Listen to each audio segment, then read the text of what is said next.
नई गवर्नमेंट आ गई। सबसे पहले तो खैर सभी को मुबारक हो कि आखिरकार आई गई। सर आईएमएफ की तरफ तो जा ही चुके हैं और अब लग ये रहा है कि कुछ पैसे मिल जाएंगे। और आते के साथ ही शहबाज शरीफ साहब ने कश्मीर का राग अलाप दिया। हमेशा जो प्राइम मिनिस्टर आता है आते के साथ ही भारत की तरफ जो कश्मीर है उसकी बात शुरू कर देता है कि वहां बड़ा जुल्म हो रहा है और हम उनके साथ खड़े हैं वगैरह वगैरह। गर्मियां आ रही हैं, इन्फ्लेशन हो सकती है, बिजली के बड़े बड़े बिल आएंगे, लोग परेशान होंगे। सो it's a very challenging environment. हुकूमत के लिए बड़े मुश्किल दिन है। 25-26 अरब डॉलर के कर्जे वापस करने हैं। सो हमारा उनका मुकाबला कोई नहीं है in terms of economy. Bharat की एक डिफेंस एक्विजिशन काउंसिल है जो कि डिफेंस इक्विपमेंट को प्रोक्योर करने के लिए प्लान करती है। तो मैं रिसेंटली देख रहा था, पिछले दिसंबर में उन्होंने कुछ 26-27 अरब डॉलर के डिफेंस इक्विपमेंट को प्रोक्योर करना है। पता नहीं वो 9 ट्रिलियन रुपीस बनता है। टोटल 14 ट्रिलियन का तो पाकिस्तान का बजट होता है।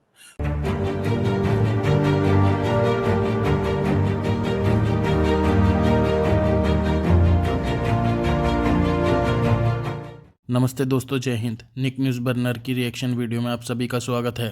दोस्तों, पाकिस्तानी मीडिया चर्चा कर रहा है फाइनली पाकिस्तान का पीएम चुना जा चुका है। पाकिस्तान का पीएम शहबाज शरीफ है। और पाकिस्तान में जब भी कोई पीएम बनता है तो वो पहले भीख मांगने जाता है, सऊदी अरब के आगे, चाइना के आगे, वर्ल्ड बैंक के आगे, आईएमएफ के आगे। और मीडिया ये भी कह रहा है कि भारत अपने डिफेंस सिस्टम को प्रोक्योर कर रहा है और उसका जो अमाउंट बनता है वो 9 ट्रिलियन डॉलर है। और पाकिस्तान का तो 14 ट्रिलियन डॉलर का बजट ही बनता है। तो भारत से पाकिस्तान का क्या मुकाबला। और सऊदी अरब ने पाकिस्तान खजूरें भेजी हैं, लेकिन वो बिजनेस भारत के साथ करेगा। और बेकारिस्तान को 26 अरब डॉलर का कर्जा वापस करना है। उसके बाद भी उसे आईएमएफ से भीख मांगनी है, क्योंकि पाकिस्तान चलेगा कैसे। वहीं आरजू कज़मी कह रही हैं कि पाकिस्तान में टेक्स्ट बुक में भारत के खिलाफ पढ़ाया जाता है कि भारत उनका दुश्मन है। लेकिन वहीं कमर चीमा भी कह रहे हैं कि भारत में भी ऐसा पढ़ाया जाता है। तो भाई चोमू भाई, ऐसा कुछ नहीं है। भारत में ऐसा कुछ नहीं पढ़ाया जाता। यहाँ सिर्फ डेवलपमेंट की बातें होती हैं और आगे तरक्की का काम किया जाता है। तुम्हारी तरह नहीं है जहलत।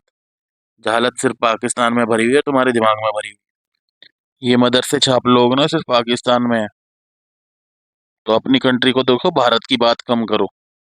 तो दोस्तों, चलते हैं आगे इंटरेस्टिंग वीडियो की तरफ। धन्यवाद। नई गवर्नमेंट आ गई। सबसे पहले तो खैर सभी को मुबारक हो कि आखिरकार आई गई।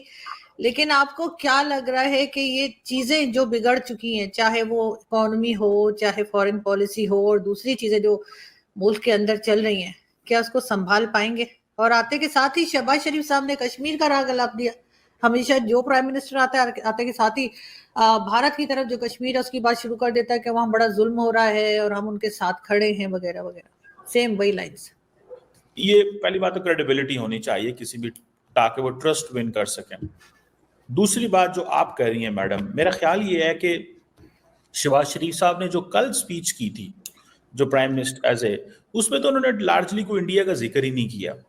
और मेरा ख्याल ये चीज़ बड़ी मुझे खटक रही है कि क्यों पाकिस्तान की नई हुकूमत ये समझ रही है कि हमें भारत से बात करने की ज़रूरत नहीं है, और क्यों इंगेज करना ज़रूरी नहीं है। ये एक बड़ा इंपॉर्टेंट क्वेश्चन है। क्या पाकिस्तान ये समझता है कि बहुत ही देर से हम पैगामात भेज रहे हैं लेकिन जवाब नहीं आ रहा? So it's a time to stay silent for some time and wait कि वो क्या करते हैं। और दूसरा, क्योंकि भारत के अंदर खुद अगले महीने से इलेक्शन शुरू हैं, अप्रैल मई से। So let's wait and watch, वहाँ पे क्या होता है देखते हैं, फिर उसके हिसाब से जो है वो सवाल जवाब करेंगे। अभी तो it's too early to talk. So मुझे लगता है, एंड देन कोई भी वज़ीर आज़म आए, कश्मीर की बात तो उन्होंने करनी होती है, बिकॉज ये डोमेस्टिक ऑडियंस के लिए है।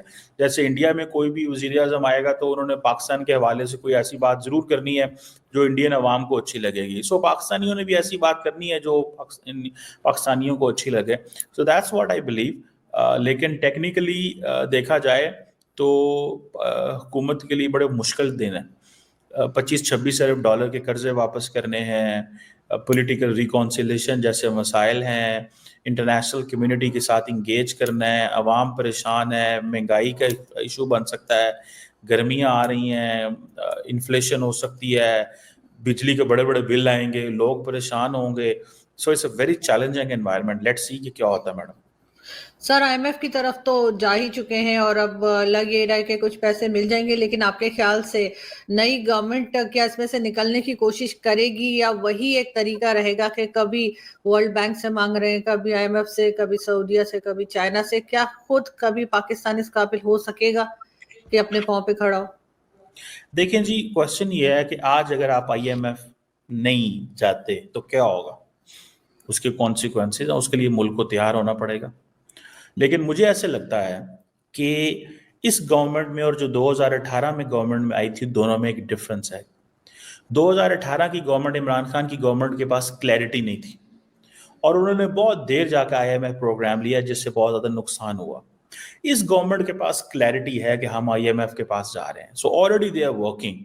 सेकेंडली, उसके बाद क्या कॉन्सिक्वेंसेज हो सकते हैं, कैसे चीज़ें चल सकती हैं, दैट इज़ अनदर थिंग। सो मुझे लगता है कि क्लैरिटी है। हाँ, महंगाई करनी पड़ेगी, सिंपल सी बात है। मैं आज वो देख रहा था कि भारत की एक डिफेंस एक्विजिशन काउंसिल है जो कि डिफेंस इक्विपमेंट को प्रिक्योर करने के लिए प्लान करती है। तो मैं रिसेंटली देख रहा था, पिछले दिसंबर में उन्होंने कुछ 26-27 अरब डॉलर के डिफेंस इक्विपमेंट को प्रिक्योर करना है। पता नहीं, को 9 ट्रिलियन रुपीस बनता है। टोटल 14 ट्रिलियन का तो पाकिस्तान का बजट होता है। तो उनकी तो डिफेंस एक्विजिशन काउंसिल ये बैठ के फैसला कर रही है कि हमने क्या करना है। सो हमारा उनका मुकाबला कोई नहीं है इन टर्म्स ऑफ इकोनॉमी या इन चीज़ों के, लेकिन जितना वो दिफा पे लगा रहे हैं, इतना हमारे जो है वो टोटल बजट जो है हम उसको देख रहे हैं। हमारा अनफॉर्चुनेटली हम सिर्फ और सिर्फ डिफरेंट कंट्रीज से पैसा मांग के ही रह रहे हैं। अभी भी सऊदी अरब ने हमें खजूरें भेजी हैं, लेकिन अगर इंडिया की बात करें तो वहां पे वो बिजनेस करेंगे, उन्हें खजूरें नहीं भेज देंगे उठा के।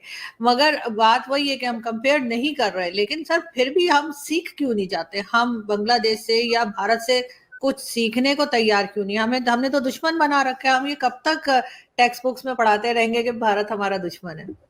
सही कह रही हैं आप। देखिए, ये स्टेट्स की पॉलिसी होती है। इंडिया के अंदर भी यही पढ़ाया जाता है या बोला जाता है। ठीक है, मैं भी वो नहीं उसमें जाता, लेकिन इंडिया के अंदर भी तो ये डिस्कशन होती है कि कौन पाकिस्तान के बारे में क्या सोचते हैं। जनरल पब्लिक की बात कर रहा हूँ, ठीक है। तो जो उनको लीडरशिप देती है, ठीक है, जब अमित शाह साहब या राजनाथ सिंह साहब ये कहते हैं कि हम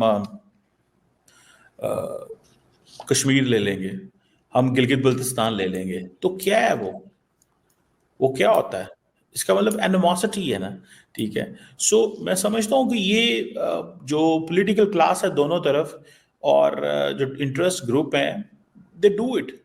इंडिया में जो कर रहे हैं, अमित शाह साहब बोलते हैं, राजनाथ सिंह साहब बोलते हैं, वो कहते हैं हम आपसे कश्मीर ले लेंगे, गिलगित बल्तिस्तान ले लेंगे। तो वो क्या इनफैक्ट अपनी अवाम को बता रहे हैं? क्वेश्चन है ना कि क्या वो कहना चाहते हैं। अभी इलेक्शन आया है तो इलेक्शन के लिए बातें कर रहे हैं। दोस्तों, अगर आपको हमारी वीडियो पसंद आई है तो प्लीज़ लाइक ज़रूर करें और साथ में शेयर करना ना भूलें। और साथ ही दोस्तों, ऐसी ही लेटेस्ट वीडियो देखने के लिए हमारे चैनल को सब्सक्राइब करें, साथ ही बेल का आइकन ज़रूर दबाएं ताकि सबसे पहले आपको हमारी वीडियो की नोटिफिकेशन मिल सके। धन्यवाद।